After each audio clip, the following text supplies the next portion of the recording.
大家好，我今日呢會介紹一首新嘅唐詩，叫做《詠鵝》，作者駱賓王。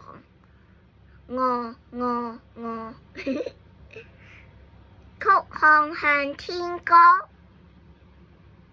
白毛浮綠水，紅掌撥清波。